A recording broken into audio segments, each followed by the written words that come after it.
know Shaletta makes you laugh, but did you know Shaletta Brundage can also make you think and boost your business? Media personality, activist, and comedian Shaletta Brundage founded Shaletta Makes Me Laugh to celebrate and share the best of Black culture.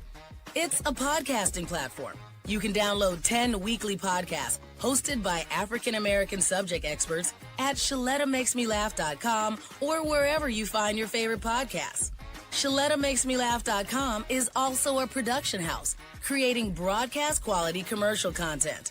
And Shaletta and her team of storytellers create powerful promotional campaigns to get businesses the brand awareness they're looking for. Some of Minnesota's top businesses trust Shaletta, and you can too. Get out the word about your events and products and get in front of communities of color with ShalettaMakesMeLaugh.com. She's got the power to help your business. Want your boss to put some real action behind the rhetoric when they talk about making your workplace more inclusive? Find out how to hold their feet to the fire and demand diversity on the Diversity Dude podcast. Hello there, and welcome back to the Diversity Dude podcast, recognized as one of the top 100 diversity and inclusion podcasts in the U.S. I'm your host, Lambers Fisher, marriage and family therapist, award-winning author, and national speaker on the topic of multicultural awareness and diversity. And for even more positive and encouraging tips and strategies, I encourage you to check out my award-winning book, Diversity in Clinical Practice, which offers unique ways to positively address the often divisive topic of diversity, equipping helping professionals like you in your efforts to meet the greatest variety of cultural needs possible for those whom you serve. And if you haven't heard it yet, I invite you to visit TED.com and check out my talk called What to Do When You Offend Someone, where I offer a positive and practical perspective on how to navigate unintentional offenses in daily life. To date, it's been viewed over 500,000 times. Check it out for yourself. And if you find it encouraging, share it with a friend so they can be encouraged as well. And whether it be through my one-on-one relationship building efforts as a therapist or my informing and empowering efforts as an author and speaker, know that my personal mission is to do my part to improve the world, one strengthened relationship at a time.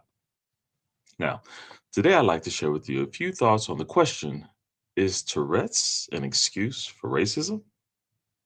Now, as many of you have heard or seen by now, there was an incident at the British Academy of Film and Television Arts Awards, otherwise known as the BAFTAs, where Delroy Lindo and Michael B. Jordan were on stage presenting an award. And while doing so, John Davidson, a Tourette syndrome advocate in the audience, yelled out the N-word, the racial slur. And the actors on stage heard it, everyone in the audience heard it, and everyone watching the broadcast heard it. Since then, a lot has been expressed about the incident, with people expressing feelings on multiple sides, not only about what occurred, but why it occurred, with many requesting grace for mental health struggles and many others expressing the belief that mental health is being used as a justification for racism, and the consequent short and long-term impact of what occurred after the dust settled. And acknowledging that many of these legitimate expressions of feeling have not all equally contributed to healthy paths moving forward on either side, I'd like to take a moment to explore the legitimate question of whether Tourette's is an excuse for racism. The first consideration is this. To everyone who is experiencing offense by this incident, know that intent doesn't justify harmful impact. I start here because too often the first thing that occurs after hurtful experiences are calls for grace and compassion for the offender, asking the hurt person while they are still in pain to forgive the person who hurt them.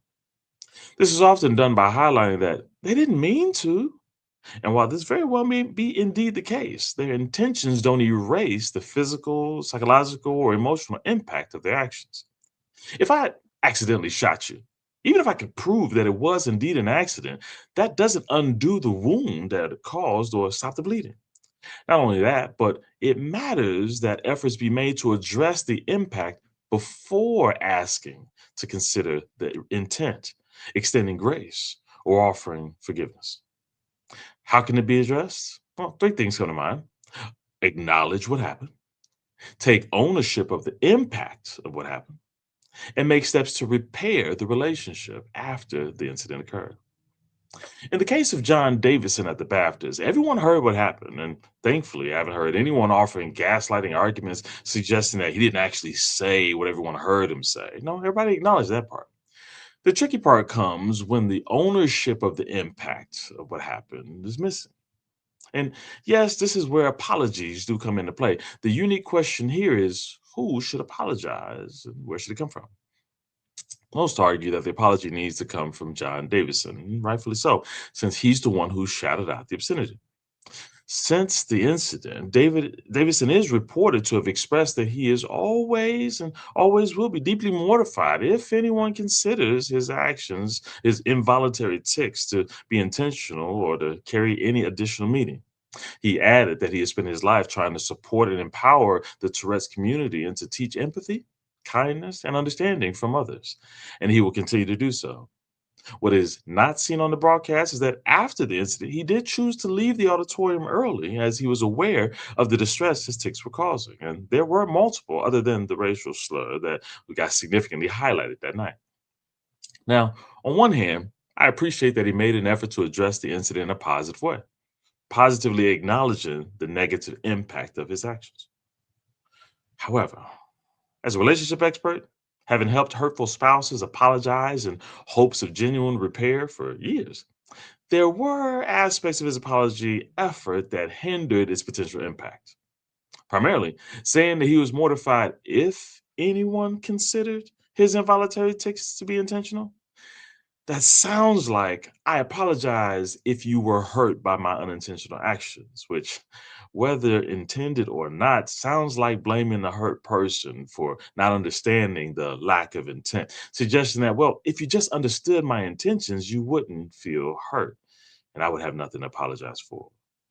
In a later statement, he did clarify that whilst I will never apologize for having Tourette syndrome, I will apologize for any pain, upset, and misunderstanding that he may have created.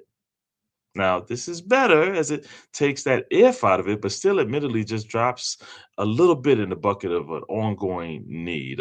Not a need to apologize forever and lower one's self worth, but similar to an unfaithful spouse who asks, I said I'm sorry. How many times do I need to say it? While the answer cannot be forever, the offender doesn't have the luxury of determining when the partner is healed.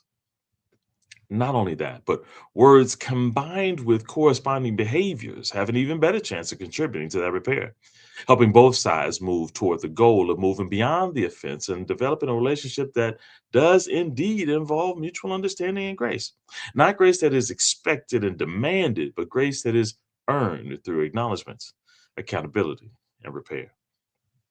The second consideration is this: to the offender, know that impact doesn't automatically prove intent. Even as I help those experiencing hurt from an unintentional impact, I also want to acknowledge that just like many other struggles, the involuntary vocal outbursts generated by Tourette syndrome are not automatically indications of being racist, sexist, ageist, ableist, or worse. Many people who are not familiar with this disorder have concluded, reasonably from their perspective, though still uninformed of what it experiences, that there's often an immediate deep shame and embarrassment afterwards. And not because the disorder unintentionally revealed their secret beliefs, values, and character that they hope to keep locked away. Instead, the disorder often generates intrusive, even to them, intrusive thoughts that are intrusive because they are the most inappropriate things to think or say at the most inappropriate time. Some even go so far as by arguing that, well, the fact that the disorder causes it to come out proves that those words and thoughts were deep down inside in the first place. This is reasonable. But my challenge to this is that anyone who doesn't struggle with Tourette syndrome, who reasonably believes this, consider for a moment all the things that you simply heard over your many years of life, which many, including you, would consider rude, offensive, and you would never say out loud for a variety of reasons, not just because you consider yourself to be a good person and you don't want to have a negative impact on others who don't deserve that level of negativity their way, but also because of the negative consequences that would naturally result, which you would even hope would only be experienced by those who actually believe those harmful things. Do you have a list forming in your mind as I say that? Now consider where in your brain you store those things. Again, not your values and beliefs, but things that you've merely been exposed to, which you don't even want to accidentally come out. So you lock them out away and don't even think them. So you don't even actually accidentally say them. You lock them in a vault and you put them away and you lock it and you live your life with care and decency because you know they're tucked away and locked away. Now, consider the possibility that someone else who does all those same things for all those good reasons when they when the time comes to lock those things away in the vault and they try to lock it, the lock keeps popping open like a suitcase that was packed too tightly. You try to squeeze it, but it just pops open. You try to lock it, it just pops open. Although, admittedly, just a rudimentary analogy, in this case, it would be great if we could see the person living their lives trying to hold the vault shut every day, receiving treatment, trying, learning skills, trying, practicing behaviors, trying, all to manage the involuntary popping open of the vault that we now have a better understanding of. And still, yet, so much yet to be understood. Not knowing what will come out as they fear what'll come out, when it'll come out, and what impact it'll be have. Now, let me be clear. I'm not saying that it's not possible that someone with Tourette's can be racist or sexist or ageist and so on. Oh, it's definitely possible. But these ists and isms can apply to anyone of any cultural identity or mental health struggle. But while it would be premature to assume the worst, I think it would also be premature to assume the best as well. Instead, less assumptions and more clarifying expressions and increased understanding and actions are in order. And finally, at least for today, consideration number 3 is this. To those in a position to help, help. Just as I mentioned earlier that there are many looking for accountability from John Davison, many are also looking for accountability from the BAFTAs and the BBC. For in a show of great support, they started off well by making an announcement to those in the auditorium in advance of the recording, warning everyone that John's tics are involuntary and not a reflection of his personal beliefs. This even received a supportive round of applause. I'm not sure what the people thought they might hear, but safe to say it wasn't that. Nonetheless, many have since questioned why this effort at accommodation didn't also include removing a nearby microphone, of which there are probably many around the auditorium, that allowed the outburst to be heard by everyone so clearly. And not only that, but unlike some of the other outbursts that occurred during the event, which were successfully muted from the broadcast experience, the N word was captured and broadcast for all to hear, not just on stage, not just in the auditorium, but for everyone watching. The BBC has since apologized for including the slur in its broadcast and plan to investigate the incident. The BAFTA also released a statement and apology, which included, "We take full responsibility for putting our guests in a very difficult situation, and we apologize to all. We will learn from this and keep inclusion at the core of all that we do, maintaining our belief in film and storytelling as a critical conduit for compassion and empathy." Nice words. As mentioned previously, acknowledging that it occurred matters. Taking responsibility for contributing to the initial hurt and the widespread impact of the hurt matters. What will come next will also matter. Investigations matter when they aren't just efforts to pacify, but actually result in accountability as well as change behavior. As future events occur, people will be looking for change as a result. With all this being said, my hope for you is that you would find a way to be a part of that change.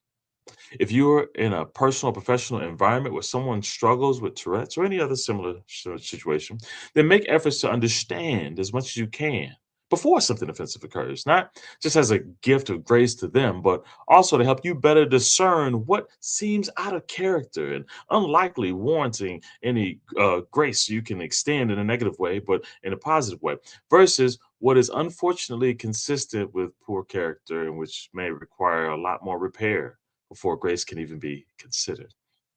If you're somebody who is struggling with Tourette's or something similar, then make every effort to accommodate yourself whenever possible.